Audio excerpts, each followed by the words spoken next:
Holy crap, what is that smell?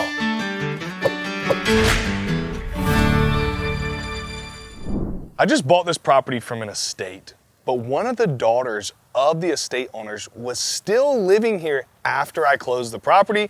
I've been told that she was supposed to leave, but I also caught wind that she may still be here. So we're gonna go in and check and see if anybody's still living here, the condition of this property, and what we have to do to move forward. So apparently dogs are still here. Yeah, I'm really confused because the tenant's supposed to be out and we just walked up and now there's 2 dogs here.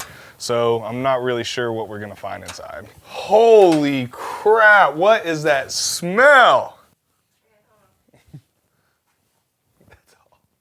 Yeah, there's nobody in here. This is unbelievable. There's dog beds and rags all over the floor. There's puddles of pee. There's poop everywhere.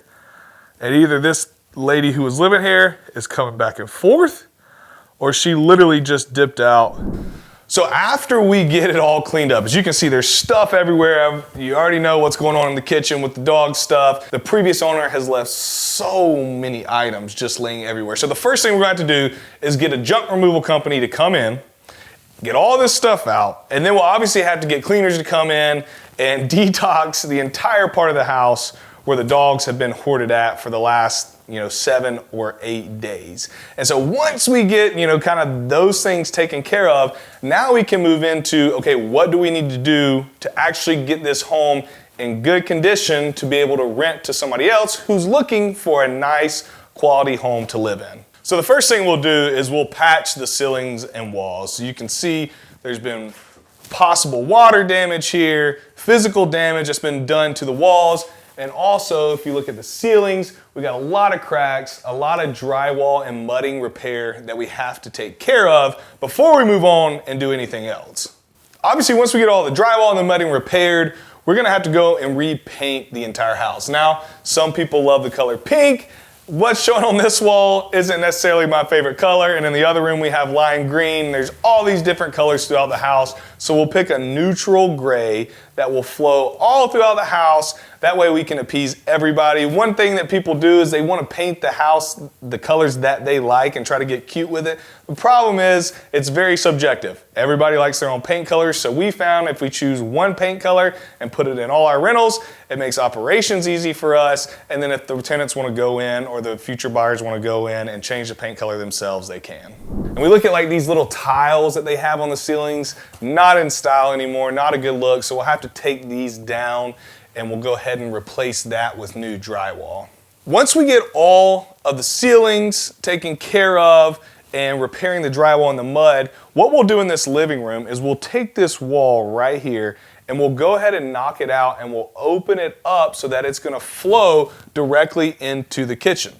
Nowadays, people love an open floor plan, and it also is gonna help the house feel larger because right now, all the rooms are really cornered off, so it seems like you're in a lot of different tight spaces. And so if we can take this main wall here in the living room, open it completely up to the kitchen, it's gonna allow the house to flow a lot better here on the back side, and then we can keep the bedrooms separate on the front side of the house. So with this existing bathroom, we're pretty much gonna have to do a full overhaul. So we'll probably knock all of this out, okay? And because we're gonna be adding a bathroom on the other side of this wall into the bedroom, we'll bring it in a little bit. So we'll knock the sides of this bathroom down just a little, knock this wall out. We'll put in a whole new toiletry, whole new vanity. We'll redo all the plumbing. And the actual tub and shower that is already in place here is in really good condition.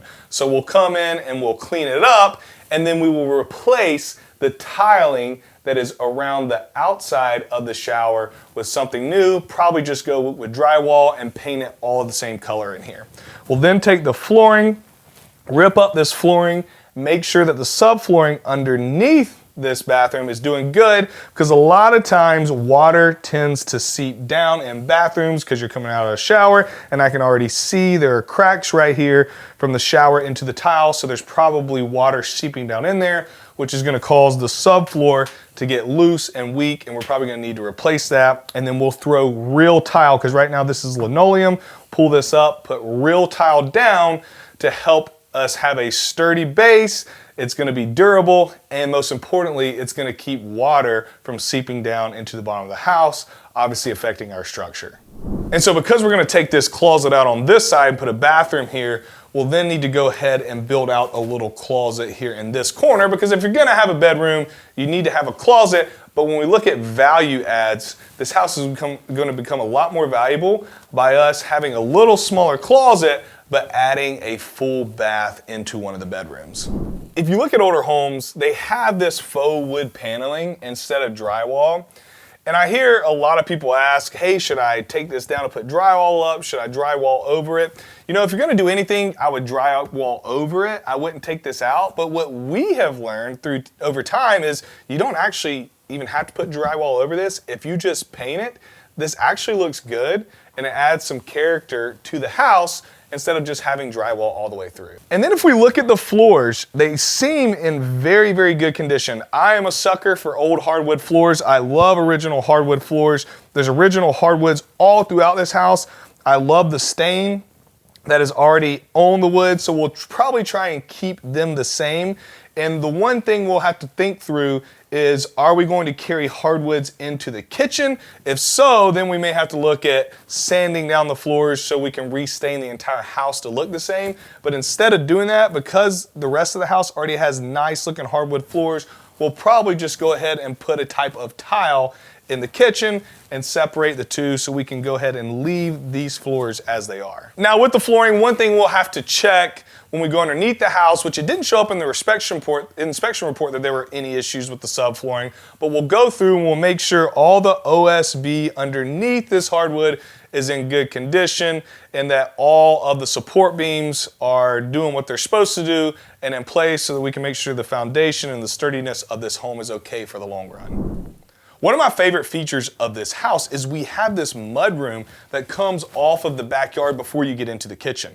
And coupled with the mudroom is you have a place for laundry for your washer and dryer. So a lot of the homes we buy in these BDC class neighborhoods, they're older and they're obviously in distressed condition. And so a lot of times the laundry is in a very small closet, or it may actually be in a carport. So when we find a home like this to where we have a dedicated space for laundry, it only adds value, because if you have, you know, a husband and a wife and they have kids and you're doing laundry, the worst thing you have to do is to walk outside to put your clothes in and get them out. The fact that they can come right out here to the mudroom, there's a door to close it off, they can do their laundry is perfect, and then there's so much space for storage in here to make it a really neat space. So I'm really excited to see what we're able to do with this portion of the home. Now, there's things we got to do. If you look on the ceiling, you got a lot of the drywall cracking. We got to make sure there's not any leaks. We'll have to put new lighting in here, but I think that we can spice this up a little bit, add a little bit of flair, our touch to it,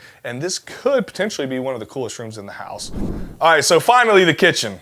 And if you guys who are watching this video could smell this room right now, you would not be standing where we're standing because it is so awful. So once we get this place cleaned up and all the crap and pee out of here, we will go ahead and put all new flooring down. We'll tile it up. We'll paint the entire kitchen. The cabinets actually look in pretty decent shape. And so we'll just repaint the cabinets, put a new coat of white paint. Countertops look like they're in good condition. Get those cleaned up. Maybe throw an inexpensive backsplash here underneath the cabinets, and this kitchen will be good to go. Now, obviously, we'll want to add new appliances. So this stove has seen better days. We don't even have a fridge in here, and we'll go through and we'll make sure all the plumbing and the electrical is in good condition. But the bones of this kitchen, minus the current scenario and state of it, is in really good shape. So when we got the inspection report back on this home, the underneath was in pretty good condition. We know we're gonna have to replace plumbing, right, to get it to our standard. Probably gonna go ahead and replace electrical. HVAC's in good condition. I believe all the duct work is actually in pretty good shape. We'll have our contractor double check that, make sure everything's running through. One issue, big issue that we had on this property is there were active termites. And so on every rental home we buy, we get a physical home inspection, but we also get a termite inspection. And it showed that there was active termites in one of the corners of the home. And so we had it treated immediately. And what we'll do is we'll go through and we'll assess the damage. We know that some of the beams underneath have been affected. We'll restabilize those and we'll replace those. That way we make sure the foundation is in good condition. Now the roof, in great condition. It's not that old.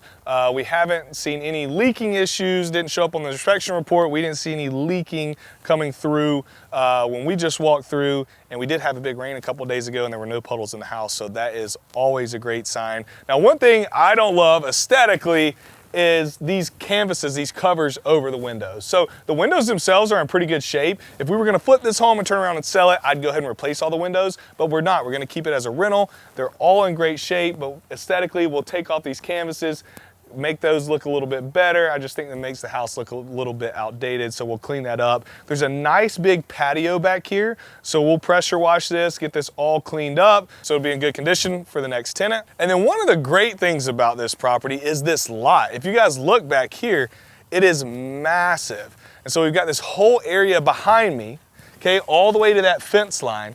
And then we also have on the other side of this fence to the neighbor's fence. And so there is a lot of room back here, which is a huge draw for renters, number one, but also if I ever wanted to build another unit or two on the property, we have the space to do that. And so when you're looking at buying rentals, when you can find any portion of the property that you can make more valuable, that's always a win. We talked about on the inside how we can add another bathroom, okay? So then we're gonna turn this home from a 3-bed, 1-bath to a 3-bed, 2-bath, but having the opportunity to even build more units on an existing lot is huge and gives you a lot of leverage moving forward.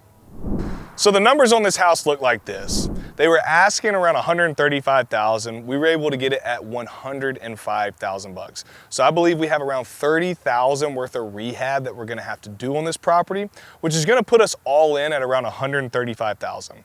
Once it's fixed up, I believe that it'll appraise for around 185 grand. The bank will then loan us 80% of that, which is gonna be around $148,000. So when we take the $148,000 that the bank gives us and we subtract the $135,000 that we're all in with the purchase and rehab, that leaves us around $13,000 that we'll pay our closing costs with, pay our private lender fee back, and we may have a few bucks left over in our pocket, but time will tell and we'll keep you guys updated on this one. For more videos like this where I show you behind the scenes of all the good and the bad of all the real estate deals we're doing, like this video and click the link below to subscribe. All right, see ya. So the lady's literally not coming back to get these dogs. Like, left them here, not coming back. So I don't know legally what the action is, but morally I gotta find something to do with these pups. So you know, we'll get this home ready for a new renter, but we gotta find a new home for our new little friends over here. So we'll put that number 1 on the list. Here's one of them. We saved him. Go get you some food. Where's little man? Come here, buddy. Come here. All right. Get you some food.